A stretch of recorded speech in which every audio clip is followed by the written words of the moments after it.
மீனா தான் அம்மா வீட்டுக்கு போகிறாங்க. அங்கே தான் எங்கள் சத்யா அவங்க அம்மா சந்திரன் 2 பேருமே இருக்க. என்ன மீனா உனக்கு அந்த ஆர்டர் கிடச்சிருச்சுன்னு சொன்னால் எனக்கு ரொம்ப சந்தோஷமாக இருக்குது. அது எப்படி அந்த சிந்தாமணி எவ்வளோ பெரிய ஆள், அந்த லேடியே இந்த போட்டியிலேருந்து விலகிக்கிறேன்னு எப்படி சொல்ல முடிஞ்சதுன்னு தெரியலையேன்னு அங்கே சத்யாவும் அவங்க அம்மாவுமே மீனாகிட்டே கேட்குறாங்க. மீனாவும் எனக்கும் அது அம்மா புரியலை, ஆனாலும் எனக்கு இந்த ஆர்டர் கிடச்சது ரொம்ப பெரிய வகையில் உதவியாக இருக்கும், கொஞ்சமாவது இதை வச்சு கடன் அடைக்கிறதுக்கு முயற்சி பண்ணலாம் அப்படின்னு சொல்லிட்டு இருக்கேன். ஆமாக்கா, நான் கூட இந்த விஷயத்தில் என்ன ஆகுமோன்னு நினச்சி பயந்தேன், ஆனால் உனக்கு கிடைச்ச வரைக்கும் எனக்கு ரொம்ப சந்தோஷமாக இருக்குக்கா அப்படின்னு இங்கே சத்யா சொல்லிக்கிட்டு இருக்காங்க. பேசிக்கிட்டு இருக்கும்போதே ரேகா வீட்டுக்குள்ளே வர, அன்னைக்கு சீதா சொன்ன மாதிரி எதுவும் இருக்குமோன்னு மீனா சந்தேகத்தோடு பார்த்துட்ருக்காங்க. ரேகா வீட்டுக்குள்ளே வராங்க. ஆன்ட்டி அப்படின்னு சொல்லிகிட்டே உள்ளே வர, வாமா உள்ளே வா அப்படின்னு சொல்லும்போது வாங்க ரேகான்னு இங்கே சத்யா மீனா 2 பேரும் கூப்பிடுறாங்க. ரேகாவும் உள்ளே வந்து உட்காந்துருக்காங்க. இல்லை, இங்கே முக்கியமான வேலையாக வந்தேன், அதான் அப்படியே உங்களையும் பார்த்துட்டு போகலான்னு வந்தேன். இப்போ உங்களுக்கு கால்வழி தேவலையாண்டி நேற்று தான் சத்யா சொல்லிகிட்டே இருந்தார். ஆமாம், சத்யா தான் இப்போ வேலைக்கு போக ஆரம்பிச்சிட்டாரு. இன்னும் நீங்கள் எதுக்காக கஷ்டப்பட்டு பூ கட்டி கோவிலுக்கு வெளியே நின்று கஷ்டப்படணும் அப்படின்னு சொல்ல, அது எப்படிமா, இது நான் சின்ன வயசுலேருந்தே ஆரம்பித்த தொழில், அவ்வளோ சீக்கிரத்தில் இதை விட்டுட்டு இருக்க முடியலமான்னு சொல்ல, சரிங்க ஆண்டி, அட்லீஸ்ட் அந்த கடையை கொஞ்சம் பெருசுபடுத்தையாவது முயற்சி பண்ணலாம்ல, என்ன சத்யா அப்படின்னு கேட்க, கண்டிப்பாக ரேகா, அம்மாவுக்கு ஏதாவது ஒரு வகையில் ஹெல்ப் பண்ணி தானே ஆகணும். தினமும் நின்றுக்கிட்டே பூ கட்டுறதும் அவங்களுக்கு கஷ்டமாக தானே இருக்கும். கோயில் வாசலில் கோயிலுடைய நிர்வாகத்துக்கிட்ட கேட்டுக்கிட்டு அதை கொஞ்சம் முன்னாடி பெருசுப்படுத்துகிற விதமாக ஏதாவது கேட்டு பார்க்கலான்னு தான் இருக்கேன் அப்படின்னு சொல்ல, உங்களுக்கு ஏதாவது ஹெல்ப் வேணும்னா நானே பண்ணுறேன்னு இங்கே சத்யா கிட்டேயும் அவங்க அம்மா சந்திரா கிட்டேயும் ரேகா சொல்லிக்கிட்டு இருக்காங்க. ரேகா அமைதியாக உட்காந்துருக்காங்க. கொஞ்சம் நேரத்தில் முத்து மீனாவை அழைச்சிட்டு போகிறதுக்காக வராங்க. மீனா பார்த்துட்டே இருக்கேன். வாங்குங்க அப்படின்னு சொல்ல, இவர் என்னுடைய ஹஸ்பண்ட் பேர் முத்து அப்படின்னு இங்கே மீனா சொல்ல, யார் இந்த பொண்ணுன்னு முத்து பார்க்குறாங்க. நம்ம சத்யா வேலை பார்க்குறாருல, அங்கே ஓனருடைய பொண்ணு தான் அப்படின்னு சொல்ல, அவர் கூட நமக்கு பணம் கொடுத்து ஹெல்ப் பண்ணியிருக்காருலங்க அப்படின்னு சொல். ஆமாம், நீ சொல்லியிருக்க சார் மீனா அப்படின்னு இங்கே முத்துவும் அந்த ரேகாட்ட பேசுகிறாங்க. இங்கே முத்துவையும் பார்த்துட்டு இங்கே ரேகாவும் இருக்காங்க. ரேகா கொஞ்சம் நேரத்தில் கிளம்பணும்னு சொல்லும்போது, வாங்குங்க நானே உங்களை ட்ராப் பண்ணுறேன் அப்படின்னு அங்கே சத்யா சொல்லினதுக்கு பிறகு அந்த ரேகாவும் கிளம்புறாங்க. ரேகா சத்யா 2 பேருமே கீழே கிளம்பி போய்ட்றாங்க. முத்து மீனா, சரி மீனா அப்போ நம்மளும் கிளம்பலான்னு சொல்ல, ஐயோ இந்த பொண்ணு கொண்டு வந்த பையன் எங்கே வச்சுட்டு மறந்துட்டு போயிட்டாலே, மீனா இந்த பொண்ணுகிட்ட கொண்டு கொடுத்துருமா, கீழே தான் நிற்பாங்க அப்படின்னு சொல்ல, கீழே எட்டி பார்க்குறாங்க. ரேகாவை காணோம். ரேகா சத்யா 2 பேருமே கிளம்பி போயிட்டாங்க. சரி வாங்கங்க, நம்ம போகும்போது சத்யாவுக்கு கால் பண்ணி கொஞ்சம் வெயிட் பண்ண சொல்லி இதை கொடுத்துட்டு போங்களான்னு இங்கே மீனா சொல்கிறாங்க. சத்யாவுக்கு கால் பண்ணுறாங்க. சரிக்கா நாங்கள் வெயிட் பண்ணுறோம் அப்படின்னு எங்கள் சத்யா சொல்ல, என்னாச்சு அப்படின்னு ரேகா கேட்க, நீங்கள் ஒரு பேக் கொண்டு வந்தீங்களா, அதை வீட்டிலே விட்டுட்டு வந்தீங்க போல், அக்காவும் மாமாவும் இந்த வழியாக தான் போகிறாங்க, உங்கள்கிட்ட கொடுத்துட்டு போகலான்னு வராங்க அப்படின்னு சொல்ல, ஓ ஆமாம் சத்யா, அது ரொம்ப இம்பார்ட்டண்ட்டான விஷயம் அப்படின்னு சொல்லிக்கிட்டு சத்யாவுக்கிட்ட ரேகா பேசிக்கிட்டு இருக்காங்க. மீனா அதை கையில் எடுத்துக்கிட்டு வண்டியில் ஏறும்போது கை தடுமாறி கீழே விழுந்துருது. எல்லா பேப்பர்ஸையும் எடுத்து வைக்கும்போது தான் அதில் தான் வீட்டு பத்திரம் இருக்கிறத இங்கே மீனா கவனிக்கிறாங்க. இங்கே மீனா பார்த்துட்டு அங்கே உடனே அதை தன்னுடைய ஹஸ்பண்ட் அங்கே முத்துக்கிட்ட சொல்கிறாங்க, இங்கே பாருங்கங்க அப்படின்னு சொல்லி, என்னாச்சு அப்படின்னு முத்துவும் பார்க்கும்போது தான் முத்துவுக்கும் மீனாவுக்கும் பெரிய அதிர்ச்சியை கொடுக்குற விதமாக அந்த பத்திரம் அவங்க கையில் இருக்கவும் செய்து, எப்படி மீனா இது பேங்கில் இந்த பத்திரமாச்சு, இது எப்படின்னு சொல்லிட்டு கேட்க, ஆமாம் இந்த பத்திரம் எப்படி இந்த பொண்ணு கையில் வந்துச்சுன்னு 2 பேருக்கும் ஒரு குழப்பம் இருக்கு. சரிவா நம்ம அந்த பொண்ணுகிட்டே போய் கேட்கலான்னு சொல்லிட்டு நேராக 2 பேருமே கிளம்பி நேராக சத்யா இருக்க இடத்துக்கு போகிறாங்க. சத்யா அப்புறம் ரேகா 2 பேரும் நிற்க, ரொம்ப தேங்க்ஸ்ங்க, இதை அம்மா என்கிட்ட கொண்டு வாங்கிட்டு வர சொன்னாங்க, நான் அந்த பக்கமாக வேலையாக போனேன், அம்மாவுக்கு அதை விட முக்கியமான வேலை இருந்ததுனால இதை என்கிட்ட ஒப்படைச்சாங்க, ரொம்ப தேங்க்ஸ்ங்க அப்படின்னு ரேகா மீனா கிட்ட சொல்ல, அதெல்லாம் இருக்கட்டும், இந்த பத்திரத்தை நீங்கள் யார்கிட்ட இந்த வாங்கிட்டு வந்தீங்கன்னு சொல்லி கேட்க, ஆமாம் உங்கள் அம்மா யார் அப்படின்னு சொல்லி கேட்குறாங்க. எங்கள் அம்மாவா, எங்கள் அம்மா பேர் சிந்தாமணி, உங்களுக்கு தான் நல்லா தெரிஞ்சிருக்குமே, இந்த போட்டியிலேருந்து அவங்க விலகிக்கிட்டாங்களே அப்படின்னு சொல்லி கேட்க, இதை கேட்ட முத்துவும் மீனாவும் ஆடி போகிறாங்க. என் சத்யாவுக்கும் பெரிய அதிர்ச்சியாக இருக்குது. அம்மா இந்த மாதிரியான பிஸ்னஸ் பார்க்குறது எனக்கு கொஞ்சம் கூட பிடிக்கல, அதனால தான் அவங்க கிட்டேருந்து நான் விலகி நான் எங்கள் அப்பா கூடவே இருந்துக்கிட்டு இருந்தேன், அப்பப்போ வீட்டுக்கு வரதையும் நான் கட் பண்ணிவிடுவேன், உங்ககிட்ட பேசவே மாட்டேன்னு சொன்னதுனால தான் அந்த போட்டியிலேருந்து அவங்க விலகவும் செஞ்சுட்டாங்க. ஏகப்பட்ட கடை அம்மா கிட்டே இருக்குது, ஆனாலும் இந்த ஒரு கடையை அவங்களுக்கு விட்டு கொடுக்குறதுக்கு அவங்களுக்கு ரொம்ப ஒரு ஈகோ தடுத்துச்சு. எது என்னமோ நான் பேசினதுனால அவங்க இதுலேருந்து விலகிக்கிட்டாங்க. இப்போ இந்த பத்திரத்தை அந்த ஃபினான்சியர்கிட்டேருந்து வாங்கிட்டு வர சொன்னாங்க அப்படின்னு சொல்ல, இதை கேட்டு முத்துவும் மீனா ஒருத்தர் மாற்றி ஒருத்தர் பார்த்துக்கினேன். இந்த பத்திரம் யாரோடது தெரியுமா அப்படின்னு சொல்லி முத்து மீனா கேட்க, யார் இதுன்னு இங்கே சத்யா கேட்குறாங்க. சத்யா இது எங்கள் வீட்டு பத்திரம்டா, இதை பேங்கில் அடகு வச்சுருந்தோம்டா. வீட்டு மேலே கடன் இருக்குன்னு சொல்லிட்டு இருந்தோம். அந்த ஃபினான்சியர் கூட வீட்டுக்கு வந்து மொத்த கடனே நானே அடைக்கிறேன், வீட்டு பத்திரத்தை என்கிட்ட கூடன்னு கேட்டுக்கிட்டு இருந்தான். அதில் நாங்கள் துளி கூட விருப்பம் இல்லைன்னு சொன்னோம். அம்மா மட்டும் எப்படி போயிட்டு இதெல்லாம் பண்ணியிருக்க முடியும் அப்படின்னு இங்கே யோசனை பண்ணிகிட்டே நிற்கிறாங்க. அப்போ இது உங்கள் வீட்டு பத்திரம் தானா அப்படின்னு சொல்லி கேட்க, அம்மா இது மாதிரி நிறைய வீட்டு பத்திரங்களை வாங்கி அதை தனக்கு சொந்தமாக்கியிருக்காங்க. அம்மா பேரில் இப்போ ஏகப்பட்ட வீடு இருக்குது. அந்த பண்ணின தொழில் எதுவுமே பிடிக்காதனால தான் நான் அப்பா கூட போயிட்டு செட்டில் ஆகியிருக்கேன். இப்போ கூட இந்த விஷயத்தை இவங்க இன்னும் கைவிடலையா? திரும்ப உங்கள் வீட்டை வாங்குறதுல இவங்க இப்படிப்பட்ட குறியா இருக்காங்களா அப்படின்னு ரேகா நினைக்கிறாங்க. இந்த பத்திரம் உங்ககிட்டே இருக்கட்டும்னு ரேகா சொல்ல, இதனால் உங்களுக்கு எதுவும் பிரச்சனை வந்துடாதே ரேகா அப்படின்னு இங்கே சத்யா கேட்குறாங்க.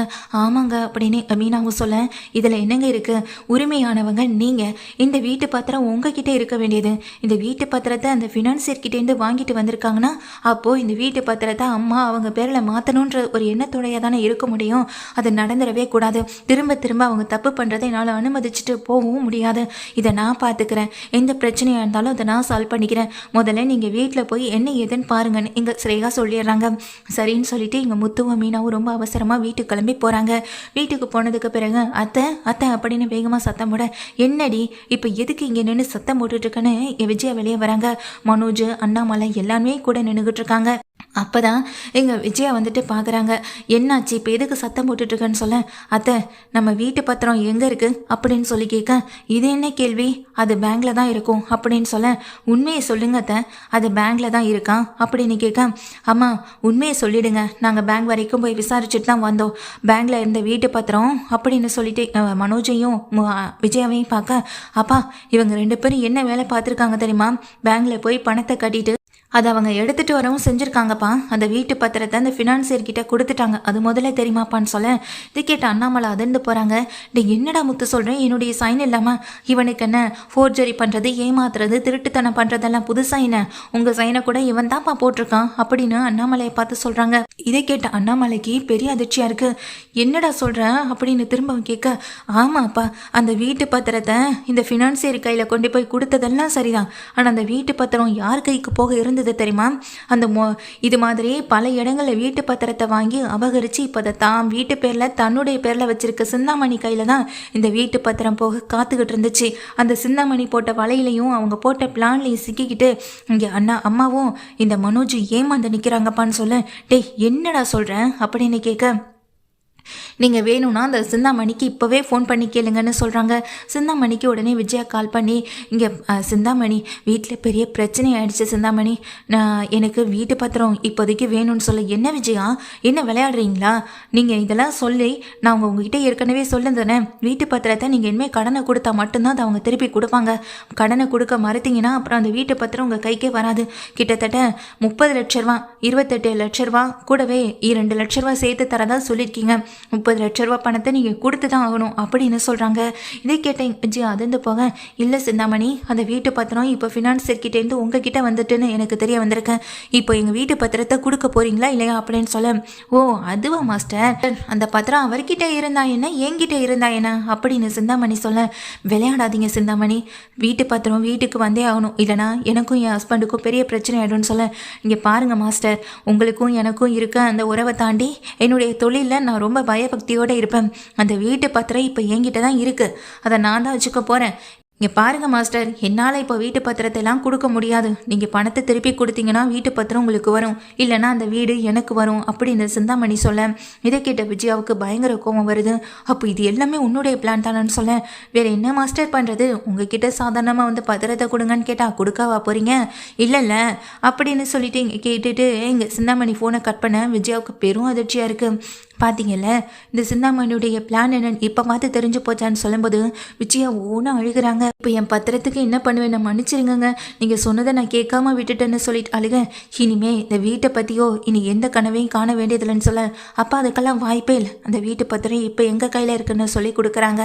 நடந்த விஷயத்த வீட்டில் சொல்லவும் செய்கிறாங்க. இதை கேட்ட விஜயா அப்படியே சந்தோஷத்தோடு அந்த வீட்டு பத்திரத்தை வாங்க அதை அண்ணாமலை பிடுங்கிக்கிறாங்க. உங்களை நம்பி இந்த வீட்டு பத்திரத்தை கூட உங்ககிட்ட கொடுத்து வைக்க முடியாது, உங்கள் கடனுக்காக யார் தலையில் வேணாலும் போயிட்டு உருட்டுறதுக்கு தயாராக தான் இருப்பீங்க. இந்த வீட்டை விட்டு வெளியே போக வேண்டிய நிலைமை நமக்கு இப்போ வந்திருக்கும். ஆனால் அது எல்லாத்தையும் நம்ம காப்பாற்றினது இங்கே முத்துவும் மீனாவும் அந்த சிந்தாமணியுடைய மகளும் தான். சொல்லப்போனால் அந்த பொண்ணுக்கு தான் நம்ம நன்றி சொல்லணும் அப்படின்னு நினச்சிட்டு சரி ரேகாவுக்கு கால் பண்ணுறாங்க.